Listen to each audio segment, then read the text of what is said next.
आइए आज हम पढ़ते हैं 12th केमिस्ट्री के पी ब्लॉक के तत्व भाग 2। इसके पहले मैं आप लोगों के लिए लेके आया था पी ब्लॉक के तत्व भाग 1, क्योंकि ये पार्ट बहुत लंबा है इसलिए इसको 2 पार्ट में बनाया हूँ।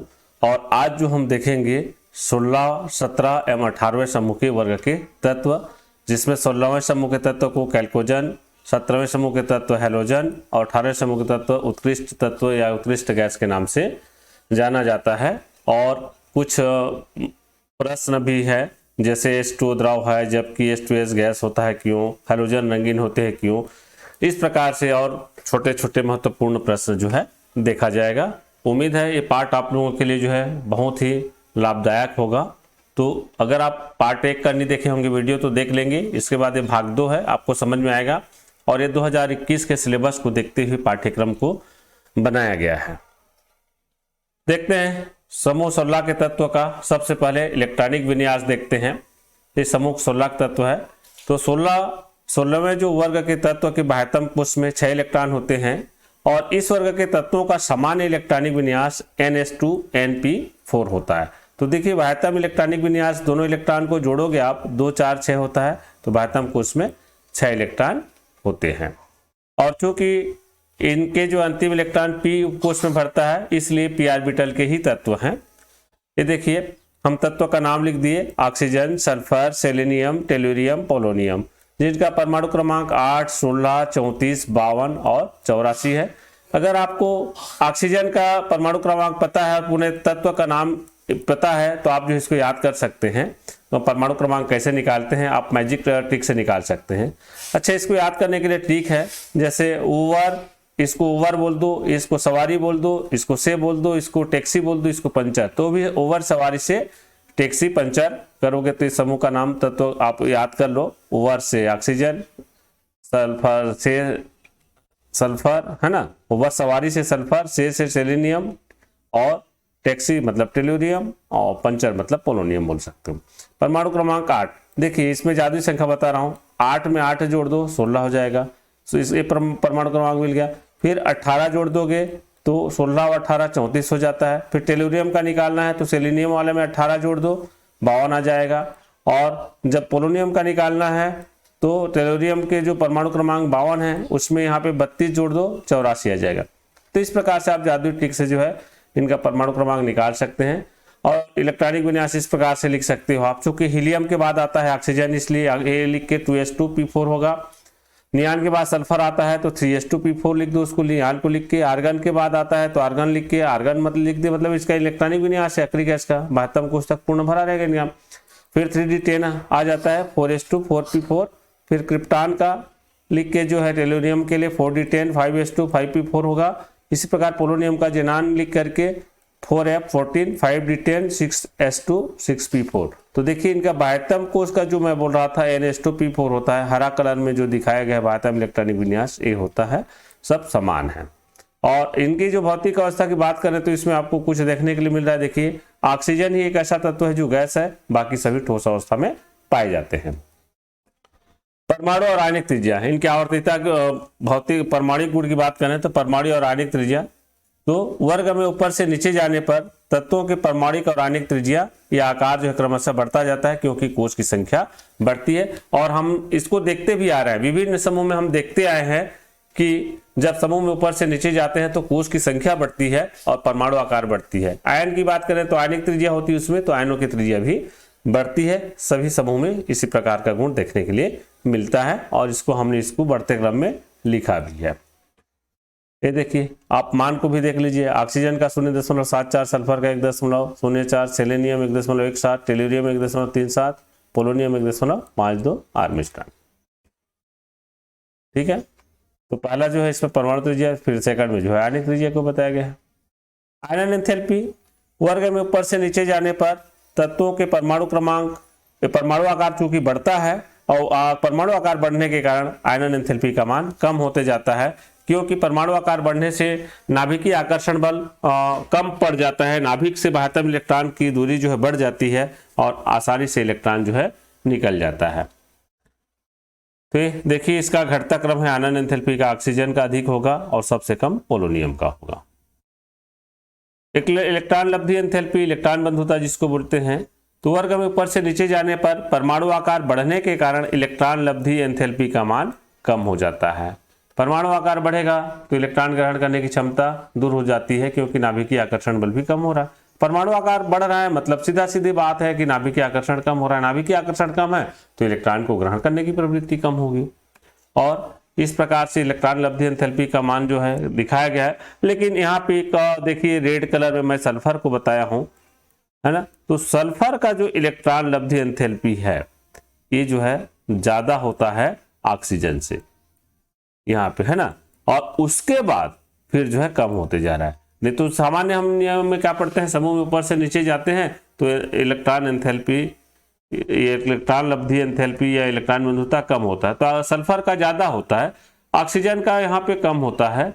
इन दोनों का कारण वही है, इन दोनों में जो अनियमितता है कि सल्फर का अधिक होने का कारण ये है कि इनके जो इलेक्ट्रॉन हैं और इनकी जो परमाणु साइज है वो बाह्यतम कोश में जो इलेक्ट्रॉन भर रहे हैं वो जो है क्या है, आप देखते हैं आकार बड़ा होने के कारण जो है इलेक्ट्रॉन को आसानी से ग्रहण कर लेते। मतलब हमें बोल सकते हैं सल्फर का जो परमाणु साइज बड़ा होता है और नाभिकीय आकर्षण बल ऑक्सीजन की अपेक्षा इसमें जो है कम होती है, तो इलेक्ट्रॉनों में प्रतिकर्षण कम होता है और इसको इलेक्ट्रॉन को आसानी से ग्रहण कर लेता है।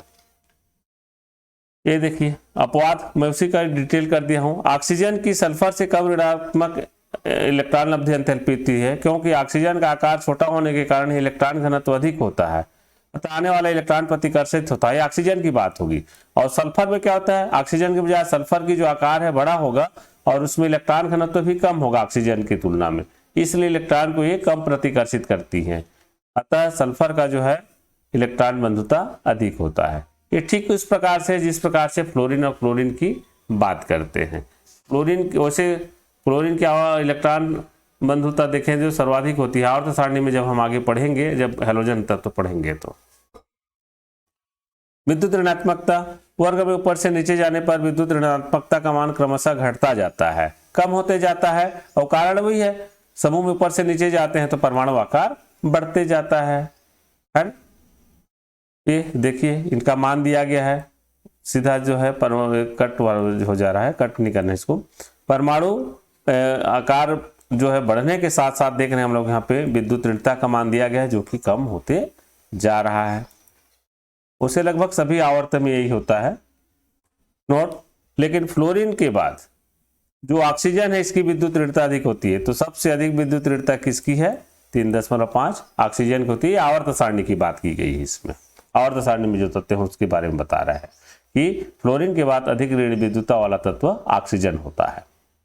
भौतिक गुण, ऑक्सीजन और सल्फर दोनों अधातु है, सेलेनियम टेलुरियम उपधातु है, पोलोनियम रेडियोएक्टिव धातु है। ऑक्सीजन गैस है, बाकी सब ठोस हैं। और ऑक्सीजन द्विपरमाणु गैस है, क्यों द्विपरमाणु गैस है या तत्व है, क्यों है, क्योंकि इसका छोटा आकार और अधिक ऋण विद्युतता के कारण यह पी पाई बल बनाता है। 16वां वर्ग के तत्व का प्रत्येक तत्व अपरूपता का गुण प्रदर्शित करता है। ऑक्सीजन 2 अपरूप प्रदर्शित करता है, इसमें ऑक्सीजन और ओजोन O2 और O3 के रूप में लिखा जाता है इसको। सल्फर कई अपरूप प्रदर्शित करता है, लेकिन उस सब में केवल 2 अपरूप स्थायी होता है, वो है रोम्बिक सल्फर और monoclinic sulphur. Alpha, beta, gamma, delta, mu ये सभी प्रकार का जो है प्रदर्शित करता है। सेलेनियम लाल और भूरा रंग में पाया जाता है, जिसमें भूरा रंग जो इसके अपरूप के रूप में ही मिलता है और यह जो अर्धचालक में प्रयोग किया जाता है। गलनांक और क्वथनांक, वर्ग में ऊपर से नीचे जाने पर गलनांक और क्वथनांक का मान क्रमशः बढ़ता जाता है।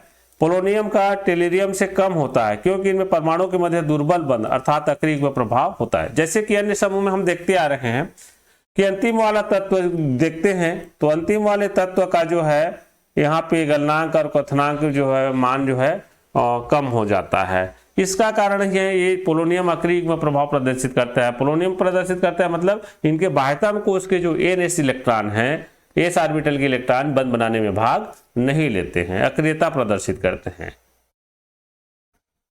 ये देखिए दिखाया भी गया है, तो 254 जो है ना, और 962, तो दोनों मान में आप जो है समझ सकते हो गलनांक और क्वथनांक। ऊपर वाला गलनांक है, नीचे वाला क्वथनांक का मान है। ऑक्सीकरण अवस्था, 16वें वर्ग के तत्वों के बाह्यतम कोश में NH2NP4 अर्थात 6 इलेक्ट्रॉन होता है ना। तो ये सभी तत्व 2 इलेक्ट्रॉन ग्रहण करके उत्कृष्ट गैस का विन्यास प्राप्त कर लेते हैं, अर्थात स्थायी संरचना प्राप्त कर लेंगे। अष्टक पूर्ण करना है तो 2 इलेक्ट्रॉन चाहिए, तो आसानी से ग्रहण कर लेते हैं बोलता है, या फिर 2 इलेक्ट्रॉन का साझा भी कर लेते हैं और सहसंयोजक बंध बना लेते हैं। यही कारण है कि ये धनात्मक और ऋणात्मक दोनों प्रकार की ऑक्सीकरण अवस्था प्रदर्शित करते हैं, माने साझा भी करेंगे और ग्रहण भी करते हैं। रासायनिक गुण, 16वें वर्ग के तत्व हाइड्रोजन के साथ क्रिया करके H2M और MH2 हाइड्राइड बनाते हैं। इस टाइप के हाइड्राइड बनाते हैं, हम देखते हैं इसको उदाहरण में। ये देखिए H2O, H2S, ACH2, TH2, ये हाइड्राइड बना रहा है ना। और इनका बंध कोण का मान देखिए, पानी का 104.5 अंश होता है और फिर जो है बंध कोण का मान घटते जा रहा है क्रमशः।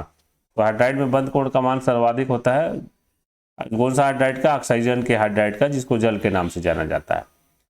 हाइड्राइड के गुण, जल के अणुओं के मध्य अंतरणुक हाइड्रोजन बंध पाया जाता है, अतः अणुओं के मध्य संगुणन होती है, इसलिए H2O द्रव है और द्रव होने के कारण क्वथनांक अधिक होता है। तो हाइड्रोजन बंध जो है इसका मुख्य कारण है। हाइड्रोजन बंध होने के कारण जल द्रव रूप में भी पाया जाता है और क्वथनांक भी अधिक होता है। पूछा जाता है कई बार प्रश्न में कि H2O द्रव है, HCl गैस है क्यों, या H2O का क्वथनांक अधिक होता है, तो आप सीधा लिख सकते हैं क्योंकि जल के अणु में हाइड्रोजन बंध पाया जाता है।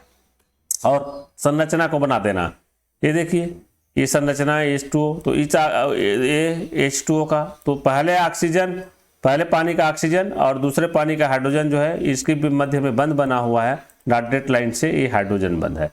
तो आप पूछा जाता है तो इस प्रकार से आंसर लिख सकते हैं। H2S के अणुओं के मध्य दुर्बल वांडरवाल बल होते हैं, अतः ये गैस है और गैस होने के कारण इनका क्वथनांक कम होता है। 16 वर्ग के हाइड्राइड के क्वथनांक का क्रम दिया गया है, तो सबसे ज्यादा अधिक जो है क्वथनांक होता है पानी का और सबसे कम H2S का होता है। हाँ, H2O द्रव है जबकि H2S गैस है क्यों? मैं जो प्रश्न बोल रहा था यहाँ पे लिखा भी गया है, या इसको पूछा जा सकता है H2O का क्वथनांक अधिक होता है जबकि H2S का कम होता है।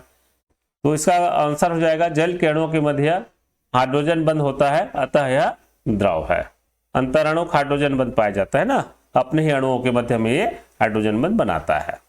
तो जल के अणु में जो है हाइड्रोजन बंध पाया जाता है, इसलिए है द्रव है, लिख सकते हो, या इसका क्वथनांक अधिक होता है और चित्र को बनाना है आपको। ठीक है। अपचायक गुण, हाइड्रोजन त्यागने के गुण को अपचायक गुण कहते हैं और ये बंध की लंबाई बढ़ने पर हाइड्रोजन त्यागने की प्रवृत्ति बढ़ती है, इसलिए अपचायक गुण बढ़ते हैं। तो अपचायक गुण का क्रम इस प्रकार से होगा, सबसे प्रबल अपचायक होगा टेल्यूरियम जो है ना।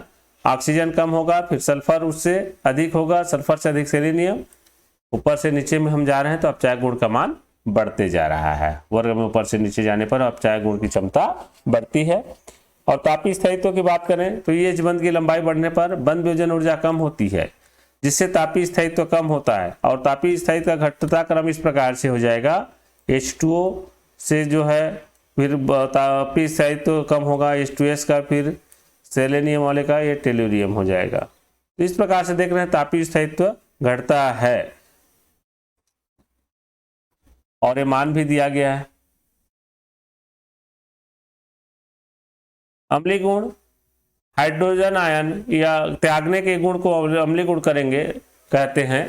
जो कि हाइड्राइड है तो हाइड्रोजन आयन का ही त्याग करेंगे ना, हाइड्रोजन का त्याग करेंगे तो उसको अम्लीय गुण बोलेंगे, क्योंकि ऑक्सीकरण में आप पढ़े होगी हाइड्रोजन का त्याग होता है ना। तो बंध लंबाई बढ़ने पर H धनायन या हाइड्रोजन आयन त्यागने का गुण बढ़ता है और अम्लीय गुण बढ़ते जाते हैं। तो इस प्रकार से देखते हैं, तो सबसे अधिक अम्लीय कौन होगा? टेल्यूरियम वाला होगा हाइड्राइड जो है। तो ये हाइड्राइड का बढ़ता क्रम है, सबसे कम होगा पानी का। वैसे पानी जो है अम्ल और क्षार दोनों की भांति व्यवहार करता है, आप पढ़े होंगे, ये उभयधर्मी है ना। ऑक्सीकरण अंग देखें तो परिवर्ती ऑक्सीकरण अवस्था प्रदर्शित करते हैं 16वां वर्ग के तत्व से। पी ब्लॉक के तत्व जो है परिवर्ती ऑक्सीकरण अवस्था प्रदर्शित करते ही हैं। और ऑक्सीजन का देखते हैं तो -2, -1, +2 तीन प्रकार का प्रदर्शित कर रहा है। जब OF2 बनाएगा ऑक्सीजन डाइफ्लोराइड तो +2 प्रदर्शित करेगा, O2 F2 करेगा तो इस प्रकार से +1 प्रदर्शित करेगा। और K2O, Na2O, CaO, MgO इस प्रकार से यौगिक बनेगा, ऑक्साइड बनेगा तो -2 प्रदर्शित करता है ऑक्साइड के रूप में। और परऑक्साइड में -1/2 -1/2 होता है इसका जो ऑक्सीकरणांक है। सल्फर -2 +2 +4 +6 करता है। तो जब ये जो है H2S बनाएगा, सल्फर अपना हाइड्राइड बनाता है तो -2 के रूप में प्रदर्शित करता है ना, सल्फाइड के रूप में। और SF2 में +2, SF4 में +4, SF6 में +6 जो है सल्फर का ऑक्सीकरणांक होता है। सेलेनियम +2 +4 प्रदर्शित करेगा, टेल्यूरियम भी जो है +2 +4, और पोलोनियम +2 ही करता है। क्यों? अक्रिय प्रभाव के कारण। हमने देखा है ना अक्रिय प्रभाव कि इनके बाह्यतम कोश के इस ऑर्बिटल बंध बनाने में भाग नहीं लेते हैं करके, तो अक्रिय प्रभाव के कारण जो है +2 ऑक्सीकरण अवस्था ही प्रदर्शित करता है, +4 को प्रदर्शित नहीं करता है। अब है प्रश्न, SF6 होता है जबकि OF6 नहीं, क्यों? तो ऑक्सीजन के पास रिक्त डी ऑर्बिटल नहीं होता है। ऑक्सीजन का असामान्य व्यवहार, ये अपने समूह के सदस्यों से अलग व्यवहार करता है।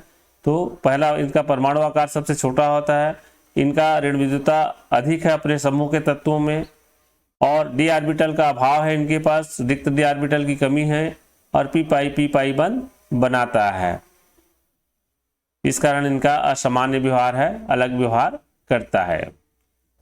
अब आता है डाई ऑक्सीजन। ऑक्सीजन की यौगिक में ऑक्सीजन ही है ना, तो ऑक्सीजन बनाने की विधि, तो प्रयोगशाला विधि देखते हैं। सबसे पहले प्रयोगशाला में जब ऑक्सीजन बनाते हैं तो पोटेशियम क्लोरेट को मैग्नीज डाइऑक्साइड उत्प्रेरक की उपस्थिति में 340 डिग्री सेंटीग्रेड ताप पर गर्म करने से ऑक्सीजन गैस प्राप्त होता है। ये देखिए समीकरण है। गुण की बात करें ऑक्सीजन का, तो ये रंगहीन, गंधहीन, स्वादहीन गैस है। आप लोग सब जान रहे हैं, हम लोग श्वसन क्रिया में इसका उपयोग भी करते हैं ना। यह धातु, अधातु और यौगिकों से क्रिया करके ऑक्साइड बनाता है। ये कुछ उदाहरण हैं, जैसे कैल्शियम ऑक्सीजन से क्रिया करके कैल्शियम ऑक्साइड, एल्यूमिनियम का एल्यूमिनियम ऑक्साइड बनाया है ना, जिसको एल्यूमिना भी बोलते हैं। फास्फोरस पेंटाऑक्साइड बना रहा है। सल्फर का ऑक्सीजन से क्रिया से सल्फर डाइऑक्साइड, मीथेन के ऑक्सीजन की क्रिया से कार्बन डाइऑक्साइड और पानी बनता है। ये मीथेन आप बायोगैस में देखते हैं, मीथेन गैस होता है ना। एथिलीन का ऑक्सीजन के साथ क्रिया से कार्बन डाइऑक्साइड और पानी बनता है, माने दहन क्रिया में कार्बन डाइऑक्साइड और पानी देता है। ये दहन क्रिया है, नीचे वाला दोनों। उपयोग, तो उपयोग तो आप लोग ऐसे ही जानते हो, श्वसन क्रिया में समस्त जीवधारी करते हैं, है ना, ऑक्सीकारक के रूप में। श्वसन और दहन क्रिया में, रासायनिक उद्योगों में ऑक्सी एसिटिलीन ज्वाला प्राप्त करने में। अब देखते हैं ऑक्साइड। ऑक्साइड किसको बोलते हैं? तो किसी तत्व की ऑक्सीजन से क्रिया करने पर द्वियौगिक यौगिक बनता है, इन्हें ऑक्साइड कहते हैं। और ये इनके प्रकार दिया गया है, 4 प्रकार होता है। पहला सामान्य ऑक्साइड, दूसरा संयुक्त या मिश्रित ऑक्साइड, तीसरा बहु ऑक्साइड। बहु ऑक्साइड 3 प्रकार का होता है, परऑक्साइड, सुपर ऑक्साइड और डाइऑक्साइड के रूप में। चौथा है सब ऑक्साइड। तो सबसे पहले देखते हैं हम सामान्य ऑक्साइड।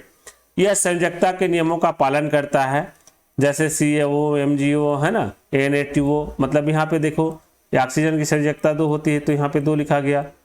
सोडियम की संयोजकता 1 होती है तो यहाँ पे कुछ नहीं लिखा गया है, 1 को लिखने की जरूरत नहीं है। इस उदाहरण पे देखो, और आयरन की संयोजकता 3 होती है तो ऑक्सीजन के सामने 3 लिखा गया है, और ऑक्सीजन की संयोजकता 2 होती है तो आयरन के सामने 2 लिखा गया है। तो संयोजकता को एक दूसरे तत्वों के सामने में नीचे दाहिनी ओर लिखा जाता है। तो ये सामान्य ऑक्साइड जो है संयोजकता के नियम का पालन करते हैं। इस प्रकार से अन्य उदाहरण में भी दिया गया है। सामान्य ऑक्साइड 4 प्रकार के होते हैं। पहला अम्लीय ऑक्साइड, तो वो ऑक्साइड जो जल से क्रिया करके अम्ल बनाते हैं, अम्लीय ऑक्साइड कहलाते हैं। अधातु के ऑक्साइड इसमें जो है अम्लीय प्रकृति के होते हैं। धातु के ऑक्साइड क्षारीय प्रकृति के होंगे, अधातु के ऑक्साइड अम्लीय प्रकृति के होते हैं। और अम्लीय प्रकृति के होने के कारण इनको जो अधातु के ऑक्साइड जो जल में घुलता है तो ऑक्सी अम्ल कहते हैं। जब हाइड्रोक्साइड बनाता है अधातु के ऑक्साइड जल में घूल करके। तो ये कुछ उदाहरण है, देखिए CO2, SO2, N2O5, Mn2O7, CrO3, ये सब जो है अम्लीय ऑक्साइड हैं।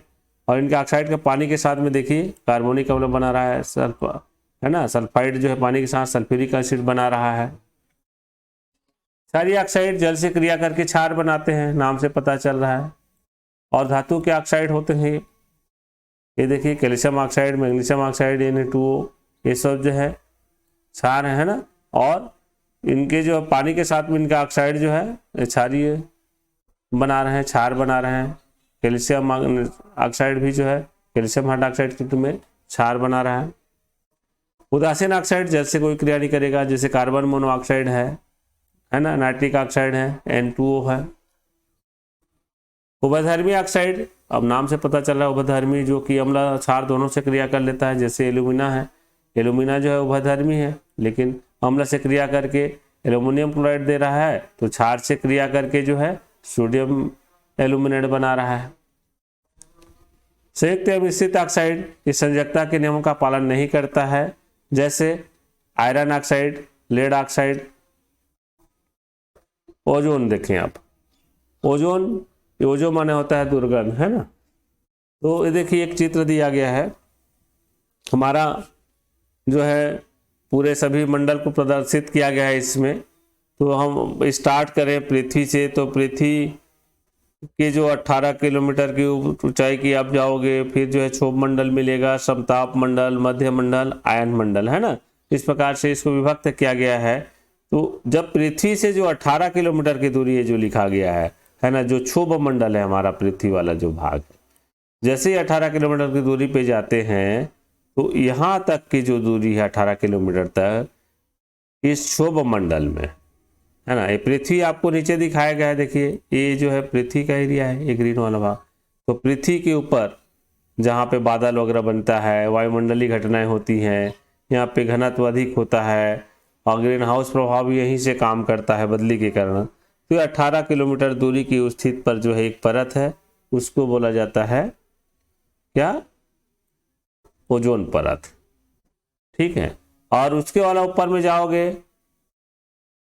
इस क्षोभ मंडल के ऊपर जो है ओजोन परत बनता है, देखिए लिखा है ना ओजोन मंडल या ओजोन लेयर, 18 किलोमीटर की दूरी पर वहां से स्टार्ट हो जाता है। तो ये जो पृथ्वी है, पृथ्वी से यहाँ तक 18 किलोमीटर दूरी पड़ रही है यहाँ तक, और यहाँ से यहाँ तक के जो है जो समताप मंडल बोलते हैं, समताप मंडल में ही ओजोन लेयर बनता है। और जब क्लोरोफ्लोरोकार्बन पहुंच जाता है, यहाँ पे देखो लिखा है, तो उसको नुकसान भी पहुंचता है। ओजोन मंडल, समताप मंडल मतलब यहाँ ताप समान होता है, मौसमी घटनाएं नहीं होती हैं। तो जो एरोप्लेन वगैरह चलता है यहाँ यही समताप मंडल में चलता है। उसके ऊपर मध्य मंडल होता है, आयनन मंडल होता है, वायुमंडल होता है। वायुमंडल में सूर्य प्रकाश, सूर्य जो रहता है वहां से, है तो जो पराबैंगनी किरण आती है, देख रहे हो पराबैंगनी किरण आ रही है, ये जो है ओजोन से क्रिया करके जो है ना, ऑक्सीजन, ओजोन से क्रिया करके ओजोन और ऑक्सीजन के रूप में उसको तोड़ देती है। क्लोरोफ्लोरोकार्बन के रूप में फिर जो है नुकसान होता है। खैर इसके बारे में चलो आगे पढ़ते हैं। अच्छा, इसकी जो अनुनाद संरचना दिया है, संरचना O3 के रूप में देखिए इस प्रकार से, डबल बॉन्ड को इधर कर दो फिर इधर कर दो, है ना, दोनों तरफ होता है। तो इस प्रकार से तीसरा रूप प्रदर्शित किया गया है, पिकोमीटर में मान दिया गया है। देख लेंगे आप इसको, चूंकि मैं नोट से बता रहा हूँ तो ज्यादा डिटेल नहीं बता रहा हूँ। बनाने की विधि, जब शुष्क O2 का शांत विद्युत विसर्जन करते हैं तो ओजोन बनती है। ओजोन बनाने की विधि है ना, जैसे ऑक्सीजन का विद्युत विसर्जन किया गया शांत रूप से तो ओजोन प्राप्त हुआ।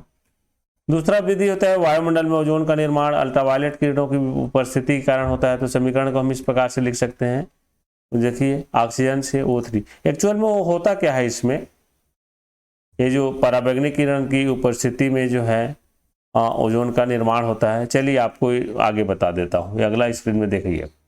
इसमें सूर्य प्रकाश पड़ रहा है, देखिए सूर्य प्रकाश जो आ रहा है, यहाँ O2 है, ऑक्सीजन का अणु है। तो O2 अणु जो है फिर जो है पराबैंगनी किरण की उपस्थिति के कारण जो है दो ऑक्सीजन परमाणु में ये टूट गया, अल्ट्रावायलेट किरण की उपस्थिति में ऑक्सीजन परमाणु के रूप में टूट गया। और जो अन्य ऑक्सीजन अणु के रूप में है, दूसरे ऑक्सीजन अणु से जो ऑक्सीजन परमाणु क्रिया करके ओजोन का निर्माण करता है। इसी प्रकार यहाँ भी जब सनलाइट पराबैंगनी किरण की उपस्थिति में जो O2 टूटा हुआ था दूसरा ऑक्सीजन परमाणु के रूप में, तो दूसरा ऑक्सीजन परमाणु भी जो है अन्य ऑक्सीजन अणु के साथ जो क्रिया करके O3 का निर्माण करता है। तो इस प्रकार से ओजोन का निर्माण होता है, इस डायग्राम में स्पष्ट दिखाया गया है। तो जब सूर्य प्रकाश पड़ता है O2 पर तो उसको ऑक्सीजन परमाणु के रूप में तोड़ देता है अल्ट्रावायलेट किरण जो है, लेकिन वो जो मुक्त ऑक्सीजन परमाणु है ऑक्सीजन अणु से क्रिया करके ओजोन का निर्माण करते हैं। भौतिक गुण ओजोन का, ये हल्के नीले रंग की गैस है और गहरे नीले रंग का द्रव है और बैंगनी काले रंग का ठोस है। देखिए तीनों अवस्था में, हल्के नीले रंग में गैस के रूप में पाया जाएगा, गहरे नीले रंग में द्रव के रूप में पाया जाता है, बैंगनी काले रंग में ठोस में होता है। दुर्गंध मछली सी होती है इसकी, सूंघने से सिर दर्द होता है और यह विषैली है, अधिक सूंघने से मृत्यु हो सकती है। वायु से भारी है और जल में अल्प विलेय होती है। रासायनिक गुण देखें तो रासायनिक गुण, पहला आक्सीकारक गुण, ये प्रबल आक्सीकारक होते हैं ओजोन, क्योंकि यह अपघटन से नवजात ऑक्सीजन मुक्त करती है। पूछा जाता है ओजोन प्रबल आक्सीकारक है, समझाइए। तो प्रबल आक्सीकारक है और अपघटन से नवजात ऑक्सीजन मुक्त करते हैं, इसलिए ये देखिए O3 और इसका अपघटन हो रहा है O2 और ये नवजात ऑक्सीजन मुक्त कर रहा है ना। और यह लेड सल्फाइड को लेड सल्फेट में ऑक्सीकृत कर देता है। लेड सल्फाइड का देखिए ओजोन से लेड सल्फेट के रूप में ऑक्सीकृत कर दिया। फिर आयोडाइड को आयोडीन में ऑक्सीकृत करता है। ये देखिए आयोडाइड को जो है ओजोन है आयोडीन में ऑक्सीकृत कर देता है। यह इस प्रकार से लिख सकते हैं समीकरण को। और आप याद रखें इसको, पृथ्वी से 20 किलोमीटर ऊंचाई है, 18 भी बोल सकते हो, 18 से 20 बोल सकते हैं, है ना। 18 किलोमीटर की ऊंचाई पर पराबैंगनी किरणों के प्रभाव से ऑक्सीजन गैस ओजोन में परिवर्तित हो जाती है। हमने देखा पराबैंगनी किरण के प्रभाव से ऑक्सीजन गैस ऑक्सीजन परमाणु में जुड़ता है, फिर दूसरा ऑक्सीजन अणु के साथ क्रिया करके ओजोन का निर्माण करता है ना, ओजोन परत बनाती है और पृथ्वी पर पराबैंगनी किरणों के आने से रोकती है और त्वचा कैंसर से हमें बचाती है। तो ओजोन परत का महत्व में इसको आप लिख सकते हो, ये बहुत महत्वपूर्ण है। ये देखिए उसका एक चित्र बताया गया है कि इस प्रकार से ओजोन परत हमारे पृथ्वी में रक्षा करती है। ये देखिए ये पृथ्वी है ना, यहाँ पे पृथ्वी दिखाया गया है, बीच में छाता दिखाया गया है, छतरी के रूप में ओजोन परत है ये, है ना। और देखिए सूर्य प्रकाश, सूर्य की किरणें जो आ रही हैं तो इनके साथ अल्ट्रावायलेट किरण आ रही है। तो जब यहाँ ओजोन परत है ऊपर में, आप जान रहे पृथ्वी के ऊपर में, तो ये जो क्या करती है ओजोन परत जो है अल्ट्रावायलेट किरणों को रोकती है, हमारे पृथ्वी तक आने तक रोकती है, ताकि यहाँ जो है हमारे जीवधारियों को कोई नुकसान ना हो। ये छाता के रूप में दिखाया गया है आपको चित्र के माध्यम से, है ना। तो एक छतरी के समान आप इसको समझ सकते हो, हमारी रक्षा करता है। जिस प्रकार से पानी से, ऊपर के पानी से हम बचते हैं, उसी प्रकार से ये जो है ओजोन परत हमारी सुरक्षा करती है अल्ट्रावायलेट विकिरणों से। और विश्व ओजोन दिवस मनाया जाता है 16 सितंबर को, ठीक है।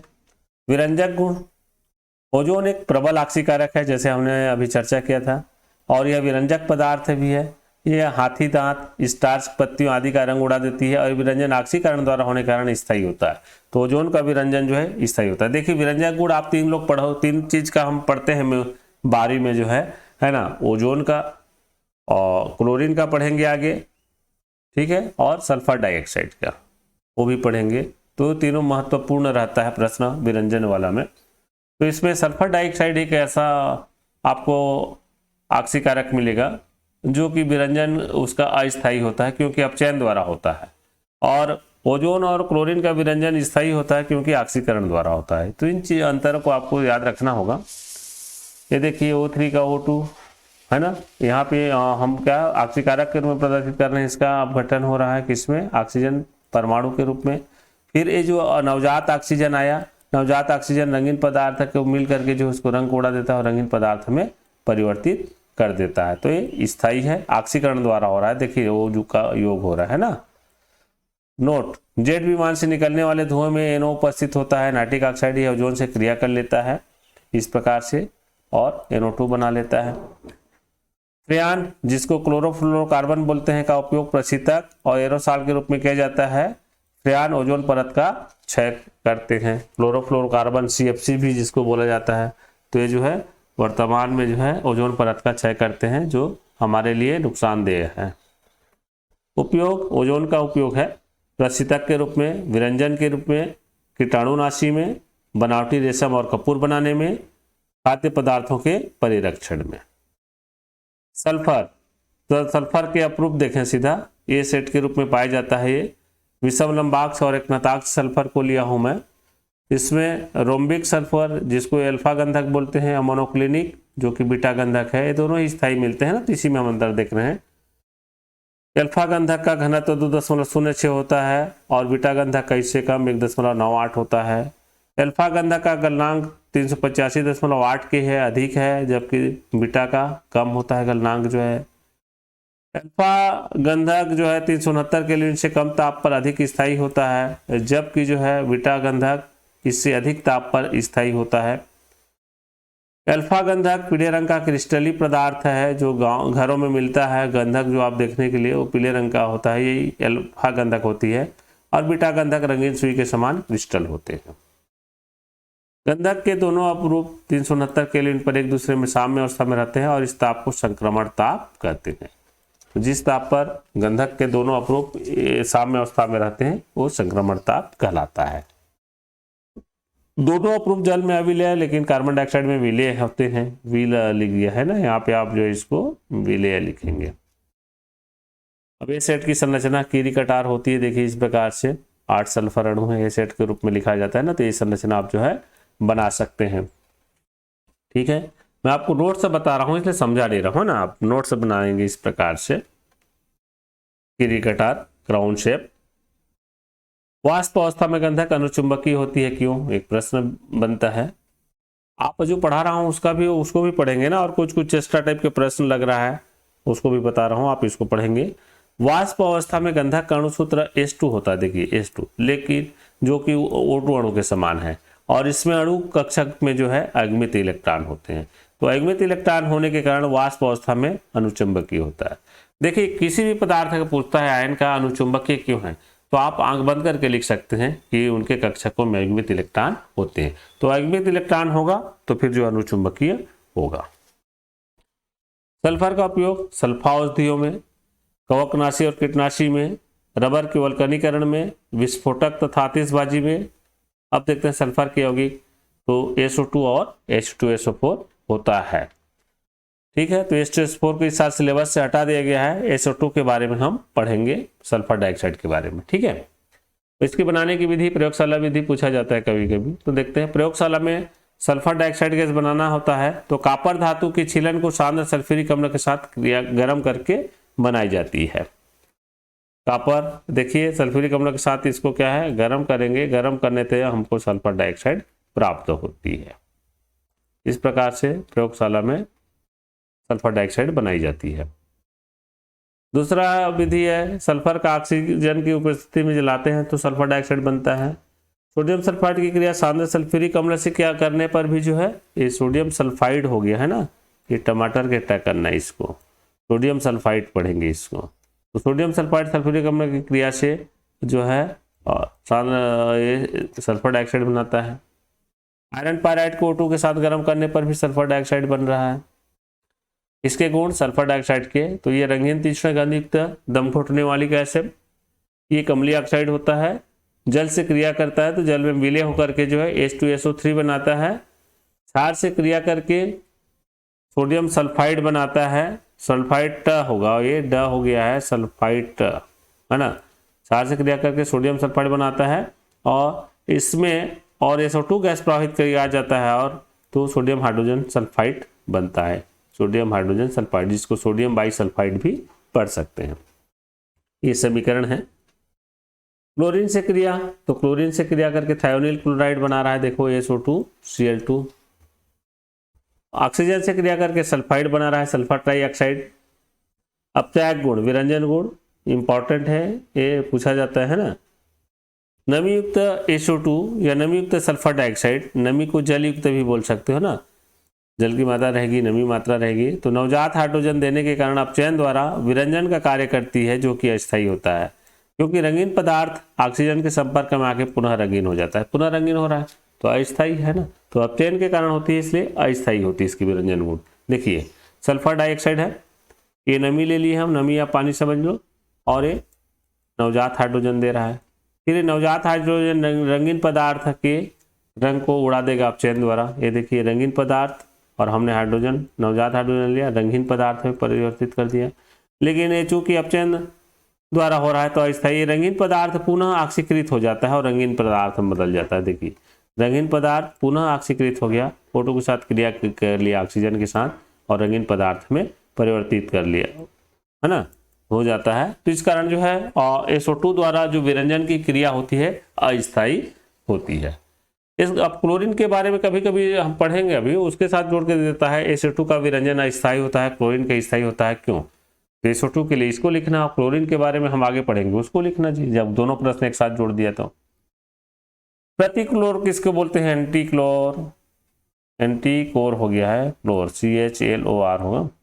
ब्लीचिंग पाउडर द्वारा विरंजित किए गए पदार्थों से क्लोरीन की अधिकता को दूर करने में उपयोग में लाया गया पदार्थ को प्रतिक्लोर बोलते हैं। या हमें बोल सकते हैं ब्लीचिंग क्रिया में, ये ब्लीचिंग क्रिया में क्लोरीन की अधिकता को दूर करने के लिए जिस पदार्थ का उपयोग करते हैं उसे प्रतिक्लोर कहते हैं, जैसे SO2।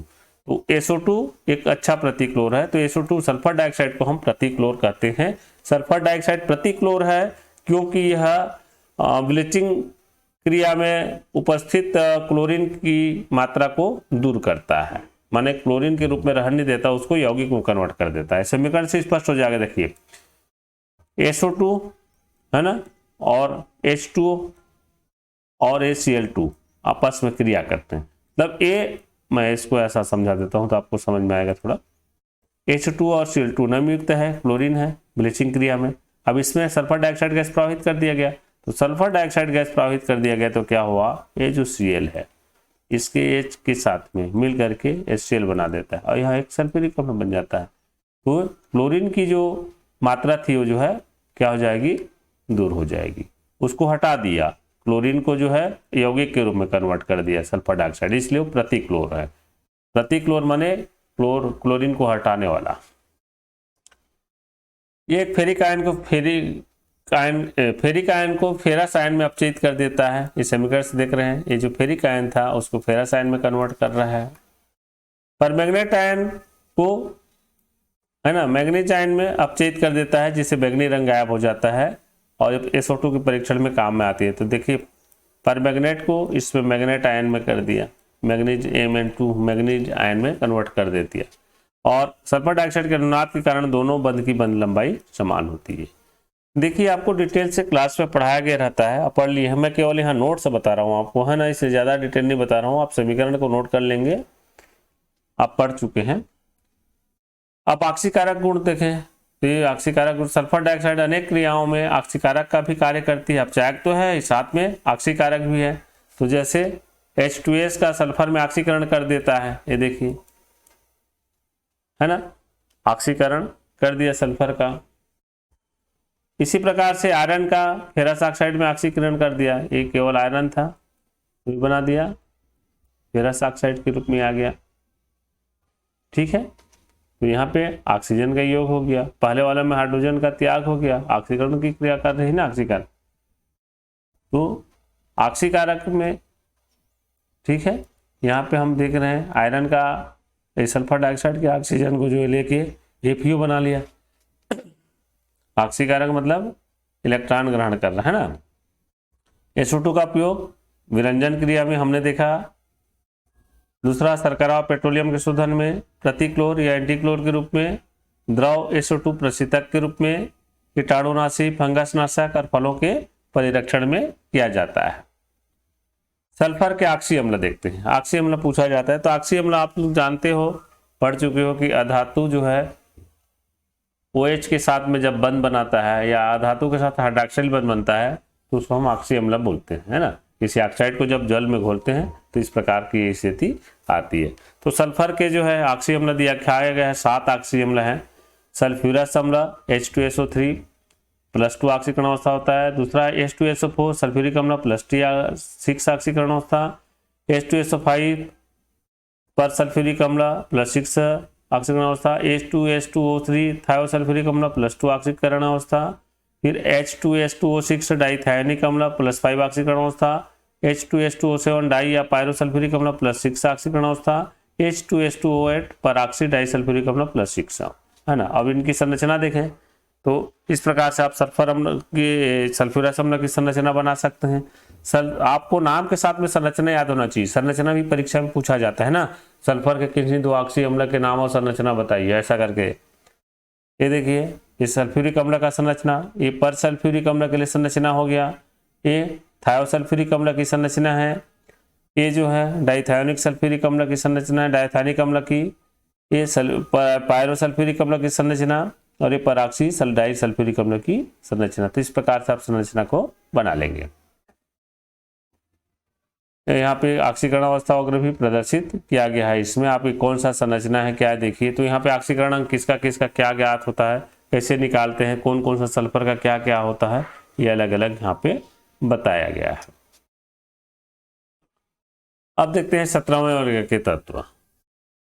हैलोजन। हैलोजन मतलब लवण बनाने वाला। इसको समुद्री लवण जो है बनाते हैं, समुद्र में जो है यौगिक बनाते हैं। इनके जो तत्व हैं वो तो आवर्त सारणी के वर्ग में 17 में स्थित कुल 5 तत्व हैं। Fluorine, chlorine, bromine, iodine, एस्टेटिन। और इनको सामान्यतः हैलोजन कहते हैं क्योंकि इन सभी तत्वों के लवण समुद्री जल में बहुतायत में पाए जाते हैं और इनमें एस्टेटिन एक रेडियो एक्टिव तत्व है। तो रेडियो एक्टिव है। जब हम हैलोजन की बात करेंगे तो इन चारों का ही अध्ययन करेंगे क्योंकि एस्टेटिन एक रेडियो एक्टिव तत्व है। हैलोजन परिवार में रखा गया है। इसका मतलब यह है कि ये जो है बाह्यतम कोश वगैरह में जो है इलेक्ट्रॉनिक विन्यास समान होता है ना। हैलोजन की उपस्थिति, हैलोजन अतिक्रियाशीलता के कारण अधिक क्रियाशील होता है ना, मुक्त अवस्था में नहीं पाया जाता, ये यौगिक के रूप में पाया जाता है। और एस्टेटिन के अतिरिक्त जितने भी हैलोजन है संयुक्त अवस्था में भूपर्पट्टी और समुद्री जल में पाए जाते हैं। इनका मुख्य हैलाइट जो है खनिज फ्लोरोस्पार, टोपाज, क्रायोलाइट, सिल्वीन, कार्नेलाइट ये सब होते हैं। हैलोजन का इलेक्ट्रॉनिक विन्यास की बात करें तो इनका सामान्य इलेक्ट्रॉनिक विन्यास NH2P5 होता है, अर्थात इनके बाह्यतम कोश में 7 इलेक्ट्रॉन होते हैं।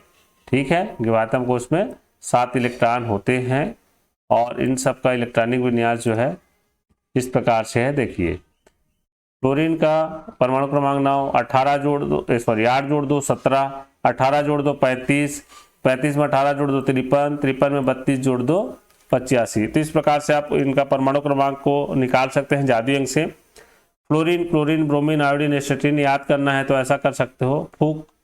फूल खिले बाहर आई आंटी। फूल मतलब फ्लोरीन, खिले मतलब क्लोरीन, बाहर मतलब ब्रोमीन, आई मतलब आयोडीन और आंटी मतलब एस्टेटिन कर लो। इलेक्ट्रॉनिक विन्यास लिखोगे तो इस प्रकार से लिखाएगा। हीलियम के बाद आता है तो हीलियम लिख के 2s2 नियान के बाद आता है क्लोरीन तो 3s2 आर्गन के बाद आता है ब्रोमीन तो यार करके 3d10 4s2 क्रिप्टान के बाद आता है आयोडीन तो इसलिए 4d10 5s2 और जेनान के बाद आता है एस्टेटिन इसलिए 4f14 5d10 6s2 6p5। इस ग्रुप 17 के सदस्य हैं, पूरा बताया गया है। कौन कौन सा आवर्त में है तो ये दूसरा में है, तीसरा में है, चौथा है, पांचवा है, छठवां। वैसे मैं आप लोगों को बता दिया हूं कोई भी तत्व का परमाणु क्रमांक देता है तो कौन सा आवर्त में है, कौन सा वर्ग में है ना, उस तत्व को जो आप कौन सा ब्लॉक का तत्व है पहचान सकते हो। आप मेरा उस वीडियो को जरूर देख लेना, आवर्त वर्ग की पहचान वाला जो है ना। और इस प्रकार से जो है इलेक्ट्रॉनिक विन्यास अगर आपको लिखना है, हीलियम, नियन, आर्गन, क्रिप्टान, जेनान जैसे वाला नहीं लग रहा है तो फिर आपको जो बताया था इलेक्ट्रॉनिक विन्यास याद करने का ट्रिक, अबाउ को कैसे याद करें, अबाउ सिद्धांत को, तो आप उस हिसाब से भी कर सकते हैं। वैसे पीरियड के हिसाब से देखिए बाह्यतम को से पीरियड को बताता है ना, और NH2P5 होता है तो NH2P5 को बोले देखो 2 से फिर 3 से फिर 4s वाला, फिर 5s वाला, फिर 6s वाला, माने जो इस आवर्त में रहता है उस आवर्त में जो है अंतिम जो है इनका इलेक्ट्रॉन जाता है उस कक्षा कोष में भी। हैलोजन की भौतिक अवस्था, सभी हैलोजन अध्रुवीय सहसंयोजक द्विपरमाणिक अणु के रूप में पाए जाते हैं जैसे F2Cl2 है ना, इस रूप में पाए जाएंगे। अणु आपस में दुर्बल वांडर वाल बल द्वारा जुड़े होते हैं और परमाणु आकार और अणु भार बढ़ने के साथ इन बलों का मान कम होता है। तो फ्लोरीन क्लोरीन गैस है, इसलिए याद रखना फ्लोरीन और क्लोरीन गैस अवस्था में पाया जाता है। ब्रोमीन द्रव होता है, एक ऐसा अधातु है P ब्लॉक के तत्व में जो कि द्रव अवस्था में पाया जाता है और आयोडीन ठोस अवस्था में पाया जाता है। क्लोरीन पीला तथा क्लोरीन हरे पीले रंग की गैस होती है। ब्रोमीन लाल भूरे रंग का वाष्पशील द्रव है जबकि आयोडीन बैंगनी रंग का ठोस होता है। इनका परमाणु गुण देखें तो परमाणु त्रिज्या और आणिक त्रिज्या, हैलोजन तत्वों के वर्ग में ऊपर से नीचे जाने पर नाभिकीय आवेश कम होने के कारण परमाणु और आणिक त्रिज्या जो है का मान जो है बढ़ता है, माने परमाणु आकार बढ़ता है, आणिक त्रिज्या का मान भी बढ़ता है। ये देखिए बढ़ता क्रम में। फिर आयनन एंथैल्पी, वर्ग में ऊपर से नीचे जाने पर परमाणु त्रिज्या का मान बढ़ता है क्योंकि परमाणु त्रिज्या बड़ा होता है, इसलिए तत्वों का आकार भी बढ़ता है, इसलिए आयनन एंथैल्पी का मान कम हो जाता है। ठीक है, ये इतना लंबा लिखने की जरूरत नहीं है, आप सीधा ये लिखिए वर्ग में ऊपर से नीचे जाने पर परमाणु त्रिज्या का मान बढ़ता है, इसलिए आयनन एंथैल्पी का मान कम होता है, अर्थात बाह्यतम इलेक्ट्रॉन को निकालने में आसानी होती है। इलेक्ट्रॉन लब्धि एंथैल्पी, हैलोजन की इलेक्ट्रॉन बंधुता वर्ग में नीचे जाने पर पहले क्लोरीन तक बढ़ती है, फिर क्लोरीन तक घटती है। ठीक है, फिर जो है बढ़ती है वाली, सॉरी, हैलोजन की इलेक्ट्रॉन बंधुता वर्ग में नीचे जाने पर पहले क्लोरीन तक बढ़ती है, फिर घटती है, और ज्ञात तत्वों में क्लोरीन की इलेक्ट्रॉन बंधुता सबसे ज्यादा होती है। इसकी होगी क्लोरीन की इलेक्ट्रॉन बंधुता सबसे ज्यादा होगी, तो देखिए क्लोरीन का सबसे ज्यादा लिखा गया है। आप चाहे तो ऐसा भी लिख सकते हैं, क्लोरीन करके ऐसा क्लोरीन कर सकते हैं, क्लोरीन का इलेक्ट्रॉन बंधुता अधिक, उसके बाद फिर जो है घटेगा Br, फिर जो है I, इस प्रकार से लिख सकते हैं। तो क्लोरीन की इलेक्ट्रॉन बंधुता सबसे अधिक होती है और फ्लोरीन का कम होता है। इसके बारे में पढ़ेंगे आगे। देखिए इसी में बता दिया जा रहा है, कारण बता देते हैं ना। क्लोरीन के 3 उप कोष में इलेक्ट्रॉन प्रवेश करने से प्रतिकर्षण कम होता है। फ्लोरीन में जो क्या होता है 2 कोष में करता है, तो क्लोरीन के 3 उप कोष में इलेक्ट्रॉन प्रवेश करता है तो इलेक्ट्रॉन के बीच प्रतिकर्षण कम होता है, जिससे इलेक्ट्रॉन को आसानी से ग्रहण करता है, इसलिए क्लोरीन की इलेक्ट्रॉन बंधुता अधिक होती है। विद्युत ऋणात्मकता, विद्युत ऋणात्मकता का मान वर्ग में नीचे की ओर जाने पर घटता है और सबसे अधिक ज्ञात तत्वों में फ्लोरीन की ऋण विद्युतता अधिक होती है। विद्युत ऋणता या ऋण विद्युतता बोलते हैं ना, और इसका कारण है फ्लोरीन का सबसे छोटा परमाणु आकार। तो सबसे छोटे परमाणु आकार के कारण जो है आवर्त सारणी में जितने तत्व हैं उन तत्वों में फ्लोरीन की ऋण विद्युतता अधिक है। लेकिन जब इलेक्ट्रॉन बंधुता की बात करते हैं तो इलेक्ट्रॉन बंधुता में क्लोरीन बाजी मार जाता है, क्लोरीन की इलेक्ट्रॉन बंधुता अधिक होती है। इन चीजों को आप याद रखेंगे।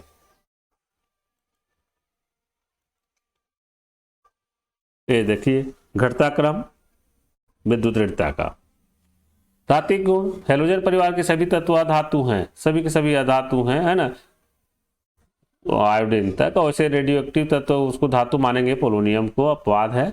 वर्ग में ऊपर से नीचे जाने पर धात्विक गुण बढ़ता है, इस कारण आयोडीन में कुछ धात्विक गुण पाए जाते हैं, आयोडीन में भी कुछ धात्विक गुण आ जाता है। इस प्रकार से धात्विक गुण का बढ़ता क्रम है। गलनांक और कथनांक, जब ग्रुप में या समूह में हम ऊपर से नीचे जाते हैं तो गलनांक और कथनांक का मान बढ़ता जाता है, इस प्रकार से ये जो मान है बढ़ेगा। फ्लोरीन का असंगत व्यवहार, अब हम देख रहे हैं सभी वर्गों में देखते हैं जो प्रथम तत्व है, प्रथम सदस्य है, असंगत व्यवहार करता है। समूह 17 के तत्व को हैलोजन बोलते हैं ना, तो इसमें से हैलोजन में से फ्लोरीन जो है अलग व्यवहार करेगा। कारण है छोटा परमाणु आकार, उच्च विद्युत ऋणात्मकता, निम्न वियोजन ऊर्जा, माने इसकी वियोजन ऊर्जा जो है कम होती है, और डी कक्षकों की अनुपस्थिति होती है, माने डी कक्षक अनुपस्थित होते हैं, रिक्त डी कक्षक की कमी होती है इनमें।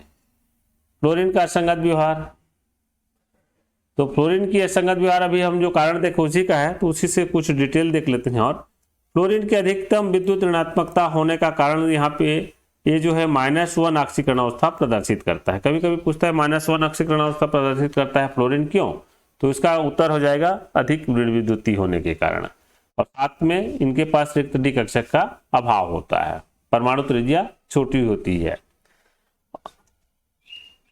HCl, HBr, HCl की अपेक्षा HF दुर्बल अम्ल है, परमाणु आकार छोटा है ना इसका, इसलिए हाइड्रोजन त्यागने में दिक्कत जाती है। डी कक्षक की अनुपस्थिति के कारण फ्लोरीन केवल एक सहसंयोजकता प्रदर्शित करता है। HCl, HBr, HI एक क्षारीय है, जबकि HF द्विक्षारीय है, डाइबेसिक है। फ्लोरीन में अधिक अधिकतम आयनिक गुण होते हैं, तो इन सब का कारण जो फ्लोरीन का जो असंगत व्यवहार जो है कारण क्या है, वही इनका छोटा परमाणु आकार, विद्युत ऋणता अधिक, रिक्त डी कक्षक का अभाव है ना, निम्न वियोजन ऊर्जा, तो ये सब जो है ये इनके कारण को जो है प्रभावित करते हैं, असंगत व्यवहार है इसी कारण फ्लोरीन का। हैलोजन रंगीन क्यों होते हैं पूछ देता है कभी कभी, तो इसका कारण है हैलोजन के बाहरी कक्षा के इलेक्ट्रॉन प्रकाश को अवशोषित करके उच्च ऊर्जा स्तर में चले जाते हैं, जो पुनः निम्न ऊर्जा स्तर में आते समय अपने पूरक रंगों को उत्सर्जित करते हैं, अतः हैलोजन रंगीन दिखाई देता है। जो पूरक रंग को उत्सर्जित करता है वही हमको दिखाई देता है। आप लोग पढ़े भी हैं कोई भी जो है पदार्थ जब प्रकाश को अवशोषित करके जिस रंग का उत्सर्जन करते हैं वो रंग हमको दिखाई देता है। तो इनके जो बाह्यतम कोश के इलेक्ट्रॉन जब ऊर्जा का अवशोषण करते हैं, प्रकाश ऊर्जा का अवशोषण करते हैं, आप जानते हैं उच्च ऊर्जा स्तर में जाना है तो ऊर्जा का अवशोषण होता है, और जैसे उच्च ऊर्जा स्तर से निम्न ऊर्जा स्तर में आते हैं तो प्रकाश ऊर्जा का जो है ये जो है उत्सर्जन करते हैं। तो जो जिस कलर में उत्सर्जित होगा पूरक रंग जो है वही रंग हमको दिखाई देता है। देखिए कौन कौन से में क्या रंग दिखाई देता है। क्लोरीन पीला, क्लोरीन हरा पीला, ब्रोमीन लाल भूरा और आयोडीन गहरा बैंगनी रंग का दिखाई देता है, क्योंकि ये इनके पूरक रंग है, बाकी रंग को ये लोग अवशोषित कर लेते हैं। सामान्य ताप एवं दाब पर ब्रोमीन एक द्रव है जबकि आयोडीन ठोस है। तो इसका कारण है आयोडीन का अणुभार और आकार दोनों ब्रोमीन से अधिक है। चूंकि आयोडीन अणु के मध्य लगने वाला आणविक आकर्षण बल ब्रोमीन की तुलना में अधिक है, इसलिए आयोडीन ठोस और ब्रोमीन द्रव है। रासायनिक गुण। ऑक्सीकरण अवस्था, तो फ्लोरीन सर्वाधिक ऋण विद्युतीय तत्व है, -1 प्रदर्शित करेगा, अधिक ऋण विद्युतता और रिक्त डी कक्षक के अनुपस्थिति के कारण। ये पूछा जाता है ना।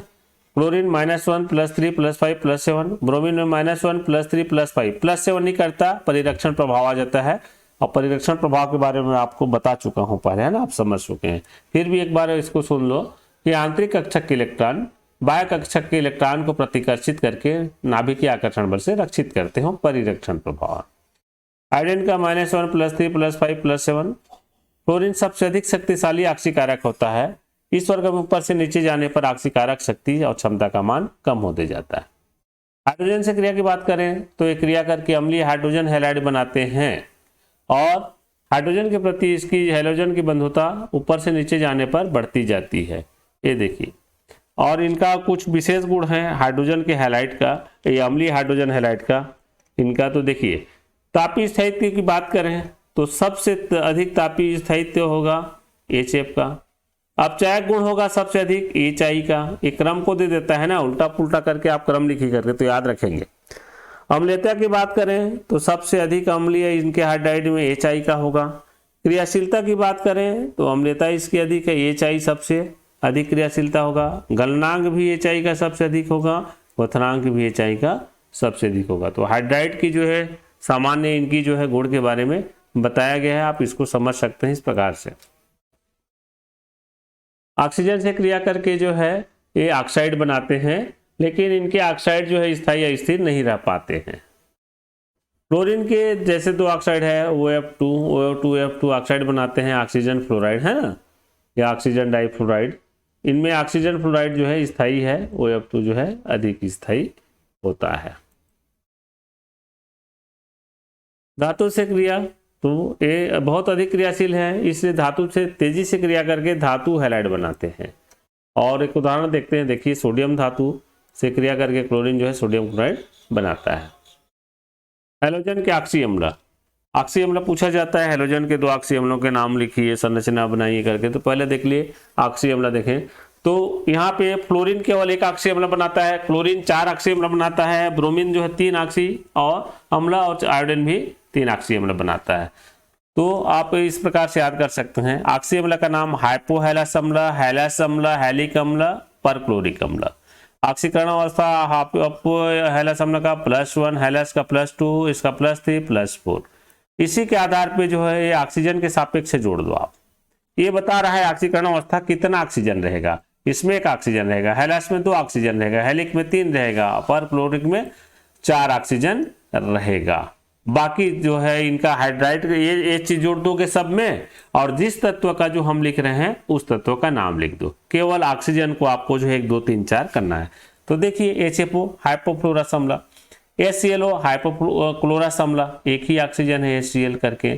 फिर HBrO हाइपोब्रोमस अम्ल, HIO हाइपोआयोडस अम्ल, ठीक है। फिर HClO2 क्लोरस अम्ल, 2 ऑक्सीजन आ गया यहाँ पे। अब बाकी जो है नहीं बनाता, हाइपो जो है ये जो है नहीं बनाते हैं लोग, माने ब्रोमस और आयोडस नहीं बनता, केवल क्लोरस अम्ल बनेगा। फिर 3 ऑक्सीजन आ गया तो ईक जुड़ जाएगा, क्लोरिक अम्ल, ब्रोमिक अम्ल, आयोडिक अम्ल। 4 ऑक्सीजन आ गया तो इनको पर क्लोरिक अम्ल, पर ब्रोमिक अम्ल, पर आयोडिक अम्ल। तो इस प्रकार से बिल्कुल आसान है याद करना, पूछा जाता है परीक्षा में, हैलोजन के ऑक्सी अम्ल, और इसकी संरचना देख लीजिए इस प्रकार से होते हैं। ये देखिए क्लोरीन के हमने लिया है यहाँ संरचना, क्योंकि अधिकतम होता है। अब बाकी का संरचना बोलता है तो क्लोरीन की जगह जिसका पूछा उस नाम को आप लिख दो Cl के जगह में जी। इस प्रकार से संरचना जो है ये प्रदर्शित करते हैं। बना लेंगे, देख लेंगे, है ना, पढ़ लियो आप लोग। अम्लीय प्रकृति या अपचायक प्रवृत्ति, ये देखिए प्रबल अपचायक कौन होता है, HClO जो है, यहाँ दे देता है अलग अलग का, तो प्रबल अपचायक HClO का, अगर तीनों का देगा तो। अगर इनका दिया 3 वाला ऑक्सीजन वाला में तो भी जो है इसका होगा पर क्लोरिक अम्ल का, क्लोरिक अम्ल का। और पर क्लोरिक अम्ल का सबसे, वैसे जितने भी अम्ल की बात करते हैं तो पर क्लोरिक अम्ल जो है प्रबल अम्लीय होता है। जितने अम्ल ज्ञात हैं याद रखेंगे, पर क्लोरिक अम्ल सबसे प्रबलतम अम्ल होता है। H2SO4 वगैरह को मत लिख देना, है ना। इसमें देखिए क्लोरीन के जब चारों ऑक्सी अम्ल की तुलना किया गया तो भी पर क्लोरिक अम्ल को बताया गया है। पर क्लोरिक अम्ल तो सबसे प्रबल अम्लीय होता ही है ना ज्ञात अम्लों में। ऑक्सीकारक प्रवृत्ति, तो ऑक्सीकारक प्रवृत्ति में प्रबल ऑक्सीकारक जो कौन होगा, HClO होगा, HClO होता है। अब देखते हैं अंतरा हैलोजन यौगिक, है ना। इसमें कुछ महत्वपूर्ण है विरंजन क्रिया, जो प्रश्न दिया दिख रहा है आपको स्क्रीन में, सब पढ़ेंगे। अंतरा हैलोजन यौगिक, दो भिन्न हैलोजन आपस में मिलकर जो यौगिक बनाते हैं उसे अंतरा हैलोजन यौगिक कहते हैं। सहसंयोजी अणु बनाते हैं, सहसंयोजी यौगिक बनाते हैं ना, बॉन्डिंग सहसंयोजक बंध द्वारा। तो हमको परिभाषित कर सकते हैं, दो भिन्न हैलोजन के आपस में मिलने से बना यौगिक अंतर हैलोजन यौगिक कहलाता है, अंतरा हैलोजन यौगिक कहलाता है। क्यों बनाता है ये, क्योंकि हैलोजन की ऋणात्मक विद्युतता में अंतर होती है और इनका सामान्य सूत्र होता है AXN टाइप का। तो इनका नामकरण किस प्रकार से करेंगे, सूत्र में जो पहले कम विद्युतीय ऋण विद्युतीय तत्व है जिसकी विद्युत ऋणात्मकता कम होती है उसको हम कैपिटल A जो प्रदर्शित किया पहले लिखते हैं और इनका सामान्य नाम लिखते हैं, ओरिजिनल नाम लिखते हैं। और बाद में जो लिखते हैं अधिक ऋण विद्युतीय तत्व, दोनों हैलोजन में कौन अधिक ऋण विद्युतीय होगा बाद में लिखेंगे उसको, और उसका नाम में हम आइड जोड़ देते हैं। और एक से अधिक हो जाता है तो उसमें मोनो डाई ट्राई पेंटा ऐसा जोड़ देंगे बाद वाले में। तो देखिए ClF, तो कम इसमें ऋण विद्युतीय Cl को पहले लिखा गया, इससे अधिक ऋण विद्युतीय F है तो इसका नाम क्लोरीन फ्लोराइड हो गया। अब F3 लिख दिए, F3 हो गया तो 3 के लिए फ्लोरीन के लिए ट्राई जोड़ेंगे ना यहाँ पे, तो ये हो जाएगा क्लोरीन ट्राई फ्लोराइड। तो इस प्रकार से नामकरण इनका किया जाता है, पढ़ा जाता है इनको। इनके प्रकार तो देखिए 4 प्रकार का होता है, AX1 टाइप का, AX3, AX5, AX7। इनके ऑक्सीकरण अंक को भी प्रदर्शित करते हैं ना, +1, +3, +5, +7। तो AX1 में देखिए ClF, BrF, IF ये सब आ रहे हैं ना, और इसमें sp3 संकरण होगा। और इनका जो रेखीय कोण होता है, ज्यामिति होती है रेखीय, और बंद कोण होता है 180 अंश होता है। AX3 टाइप है, इसमें ClF3, BrF3A होता है, ICl3 +3 वाला में sp3d संकरण होगा और इसकी जो आकृति होगी T आकृति होती है, T आकृति होता है। और इनका जो बंद कोण होता है 2 होता है 120 अंश और 90 अंश। याद रखेंगे T आकृति संरचना वाला कौन सा संकरण प्रदर्शित करता है या कौन सा हैलोजन है, उदाहरण दीजिए करके, तो इसका विशेष करके पूछता है T आकृति वाले का। X5 Cl5 BrF5 IF5 बनता है, sp3d2 संकरण, वर्ग पिरामिडी होगा, 90 अंश का कोण बनेगा। X7 में एक ही ज्ञात है अभी, IF7 sp3d3 संकरण, पंचभुजीय पिरामिडी होता है, 72 अंश और 90 अंश का। 11वीं में पढ़े हो आप इसको। ये संरचना है, देखिए रेखीय आकृति ClF का है ना, फिर ClF3 का T आकृति, फिर BrF5 वर्ग पिरामिडी, फिर IF7 है ये, इसका पंचभुजी द्विपिरामिडी है। तो इस प्रकार से आप संरचना को बना सकते हैं। और ज्यामिति बंद कोण को जो है पूर्व में बता दिया गया आपको। विरचन बनाने की विधि, तो Cl2F2 की क्रिया से Cl बनेगा, Cl2F2 की क्रिया से ताप में जब गर्म करते हैं इसको ClF3 बनेगा, Cl2I2 ICl बनाता है, फिर ICl2 I और Cl2 ICl3 बनाता है। इसी प्रकार से Br2O और F2 से BrF3 बनता है। तो इस प्रकार इसको बनाया जाता है, आपस में क्रिया करके एक दूसरे हैलोजन का जब मिला करके उनको गर्म करते हैं, क्रिया कराई जाती है, तो अंतरा हैलोजन यौगिक बनता है। अर्थात दो भिन्न हैलोजन आपस में मिलते हैं तो जो यौगिक निर्माण होता है वो अंतरा हैलोजन यौगिक कहलाता है। इनके गुण, अंतरा हैलोजन यौगिक के गुण, ये सभी सहसंयोजक कण और प्रतिचुंबकीय होते हैं। ये ClF गैस है जबकि सभी वाष्पशील ठोस और द्रव हैं। इनके गलनांक व थरांक अधिक होते हैं। हैलोजन से अधिक क्रियाशील होने के कारण ज्यादा ध्रुवीय और प्रबल बंध होते हैं और ये जल से अपघटित होकर हैलाइड और हाइपोहैलाइड बनाते हैं। क्लोरीन, क्लोरीन के बनाने की विधि मैग्नीशियम डाइऑक्साइड की क्रिया से सांद्र HCl से कराने पर, देखिए मैग्नीशियम डाइऑक्साइड की क्रिया करा रहे हैं सांद्र HCl के साथ में तो क्लोरीन बन रहा है। KMnO4 को सांद्र HCl का गर्म करने तो भी क्लोरीन बन रहा है यहाँ पे। फिर डेकान विधि, डेकान विधि में HCl का क्रिया ऑक्सीजन के साथ होता है तो Cl2 का निर्माण होता है। क्लोरीन के गुण, यह हरे पीले रंग की तीक्ष्ण गंध वाली दम घोटू गैस है, वायु से 2.5 गुना भारी है, जल में विलय है, आसानी से द्रवित की जाने वाली गैस है, धातु अधातु से क्रिया करती है ना। धातु से सोडियम क्लोराइड बना रहा है, देखिए एल्यूमिनियम से एल्यूमिनियम क्लोराइड, फास्फोरस अधातु से फास्फोरस ट्राइक्लोराइड, सल्फर से है ना सल्फर क्लोराइड बना रहा है और आयरन से आयरन क्लोराइड बना रहा है। तो इस धातु अधातु से क्रिया करके क्लोराइड बनाता है। अब हाइड्रोजन और उसकी यौगिक से क्रिया, तो हाइड्रोजन से क्रिया करता है तो HCl बनता है। अमोनिया, ये विशेष थोड़ा ध्यान देंगे इसको, अमोनिया अधिक मात्रा में होता है तो N2 बनता है। लेकिन जब अमोनिया की मात्रा कम हो और क्लोरीन की मात्रा अधिक हो, क्लोरीन की मात्रा जब अधिक होगा, अमोनिया की मात्रा कम होगा, तो यहाँ पे एक विस्फोटक बनता है नाइट्रोजन ट्राइक्लोराइड, विस्फोटक का निर्माण होता है। तो अंतर याद रखेंगे, क्लोरीन की जब क्रिया होती है अमोनिया अधिक होगा तो नाइट्रोजन बनेगा और अमोनिया की मात्रा कम होगी क्लोरीन से तो विस्फोटक का निर्माण होता है नाइट्रोजन ट्राइक्लोराइड का।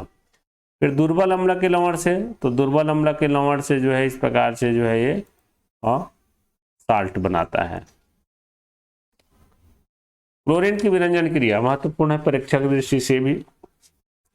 जब क्लोरीन जल से क्रिया करती है, जल या नमी लिख सकते हो ना, तो यह नवजात ऑक्सीजन देती है जो रंगीन पदार्थ के रंग को उड़ा देती है और ऑक्सीकरण के कारण यह रंग विरंजन जो है स्थायी होता है। देखिए Cl2, ये नमी लो चाहे पानी लो, यहाँ पे नवजात ऑक्सीजन दिया, ये नवजात ऑक्सीजन रंगीन पदार्थ के साथ मिल करके इसको ऑक्सीकृत कर देता है और रंगीन पदार्थ में बदल देता है और ये स्थायी होता है ना।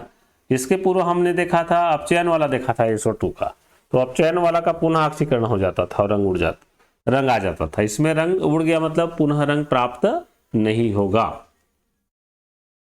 क्लोरीन के उपयोग विरंजन क्रिया में, जीवाणुनाशी में, प्रतिरोधी बनाने में, bleaching powder, DDT, carbon tetrachloride बनाने में, युद्ध गैस, याद रखना क्लोरीन के उपयोग में पूछ सकता है ना, या क्लोरीन से कौन कौन सी जहरीली गैस बनती है प्राप्त होती है ऐसा भी पूछ सकता है। तो युद्ध गैस COCl2, अश्रु gas CCl3NO2, mustard gas Cl, CH2, फिर जो है S।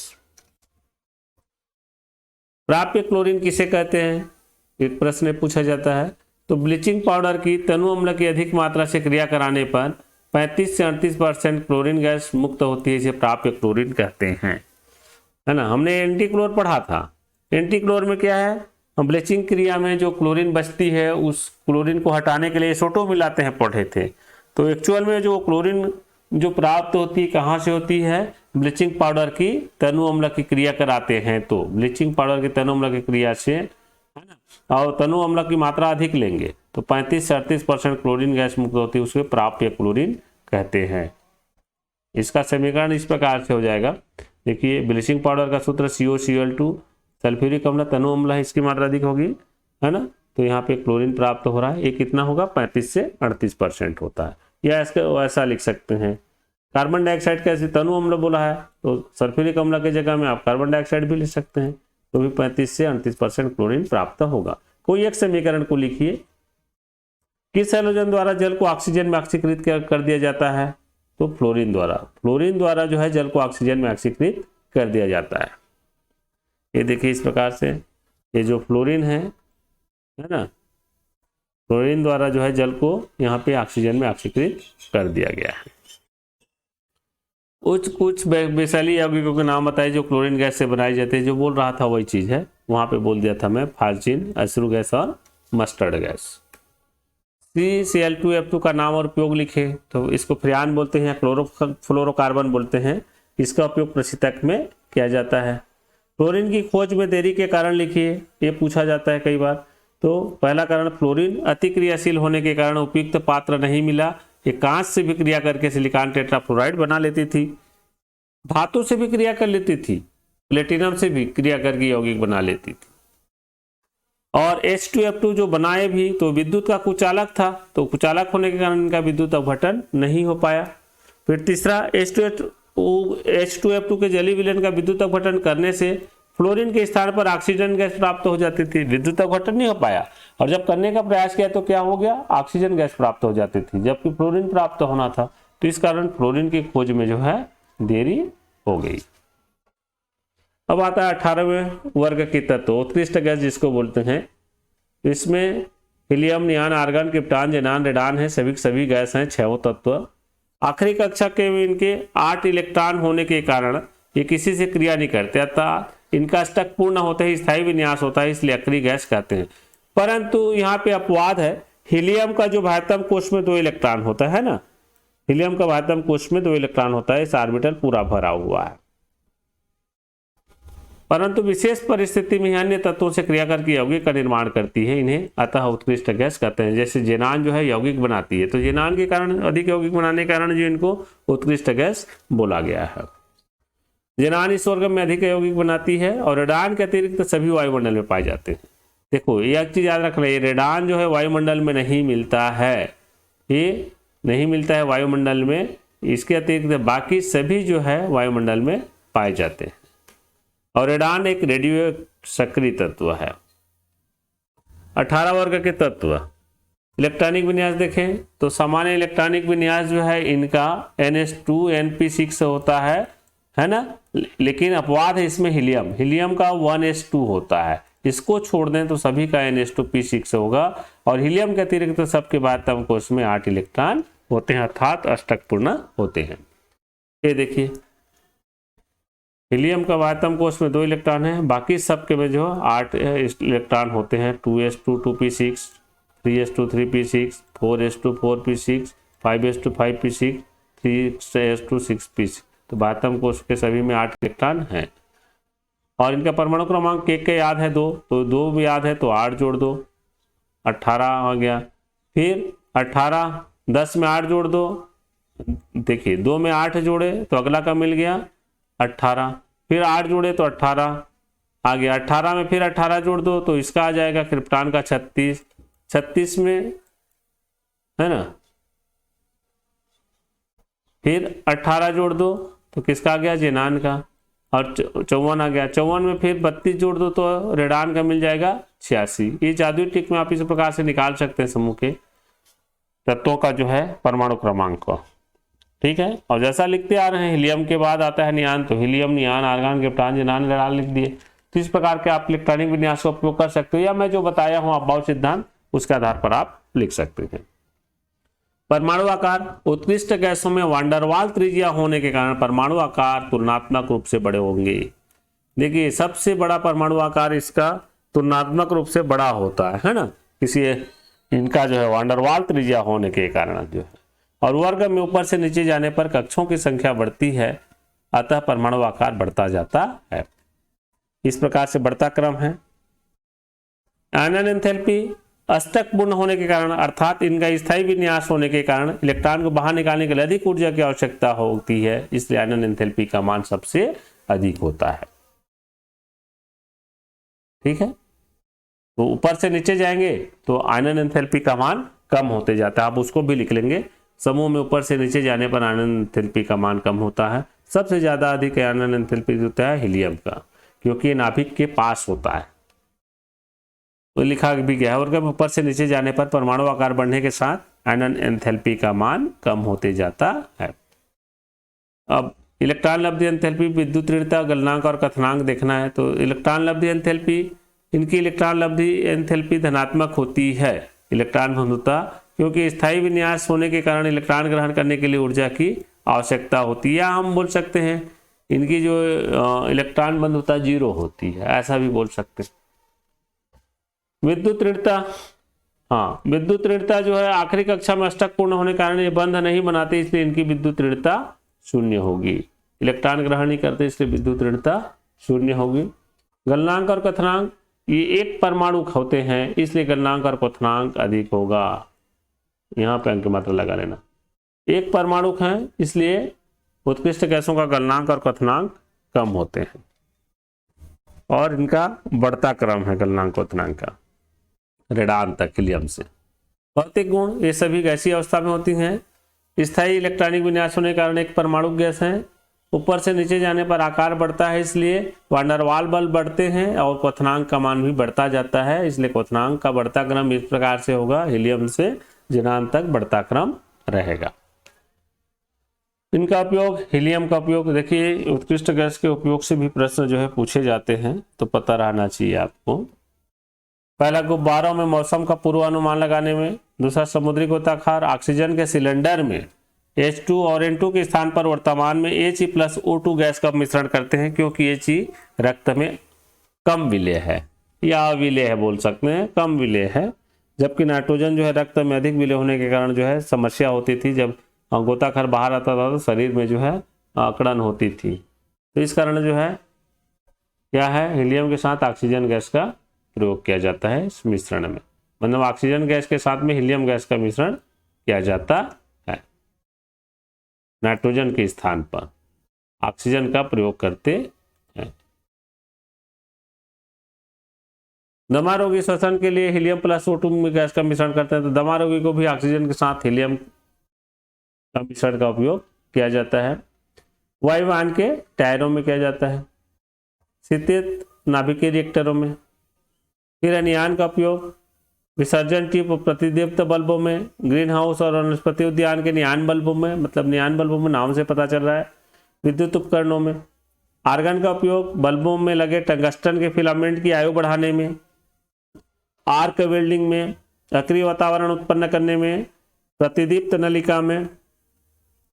क्रिप्टान और जेनान का उपयोग बल्बों में, हवाई अड्डों में संकेतक के रूप में, श्वसन तंत्र की ग्रंथियों के परीक्षण में। अब रेडान का कैंसर के उपचार में, एक्सरे फोटोग्राफी में, रेडियोधर्मी शोध कार्य में किया जाता है। तो वार्षिक परीक्षा में जो है इनका उपयोग पूछा जाता है, उपयोग को भी जो है आप जो है और देख लेंगे सभी अक्रिय गैसों का।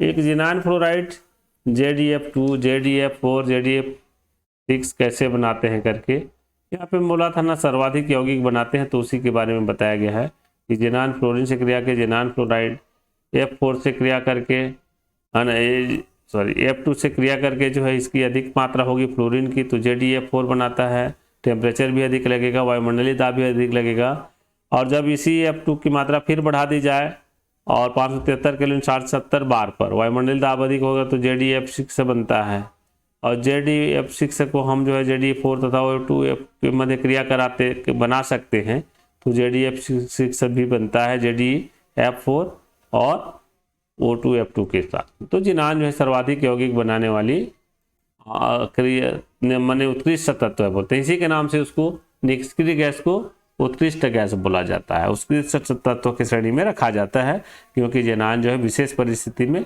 यौगिक बनाता है। तो इस प्रकार से आप इसकी जो यौगिक का संरचना नहीं बता पाया मैं, आप पुस्तक से देख के उसको बना लेंगे, यहाँ पे शामिल नहीं कर पाया हूँ। और इस प्रकार से नोट्स बना के आप पढ़िए बिल्कुल ध्यान दे करके, तो आपको जो है अच्छे अंक मिलेंगे। ठीक है, आप सभी को धन्यवाद।